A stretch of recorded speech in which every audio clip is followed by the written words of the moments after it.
The year was 1975. The place Snowflake, Arizona. Deep within the Apache Sitgreaves National Forest, the sun began its descent. It cast long, eerie shadows through the towering pines. A chill settled in the air, a stark contrast to the day's labor.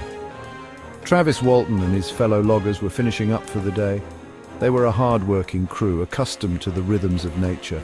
They were used to the solitude of the forest. They were not prepared for what was about to happen.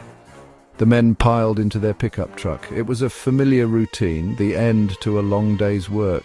They joked and talked as they drove, their headlights cutting through the growing darkness. As they rounded a bend, a sight unlike any other stopped them in their tracks. A brilliant blue-white light pulsed in the distance. They were mesmerized.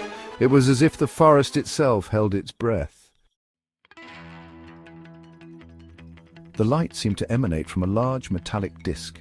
It hovered silently above the trees. It was a breathtaking and terrifying spectacle. Curiosity and fear warred within the loggers. Travis, a young and adventurous logger, was particularly drawn to the strange object. He felt a strange pull, an urge to understand the inexplicable.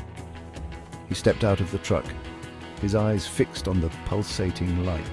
Travis, get back in the truck. Mike Rogers, the foreman and Travis's close friend, shouted. His voice was laced with fear and urgency. The other men echoed his warning, their faces etched with concern. They knew something was wrong. This was no ordinary light show. This was something beyond their comprehension. But Travis was transfixed. He couldn't tear his eyes away from the spectacle unfolding before him. He took a step closer, his hand outstretched, as if to touch the light. Suddenly, a beam shot out from the object. It was a searing blue-white beam of intense energy. It struck Travis squarely in the chest, lifting him off the ground. His scream was cut short as he was thrown back against the earth. The loggers in the truck watched in horror. They were paralyzed with fear as their friend was seemingly swallowed by the light. The light retreated as quickly as it appeared. The object vanished into the night sky, leaving no trace behind.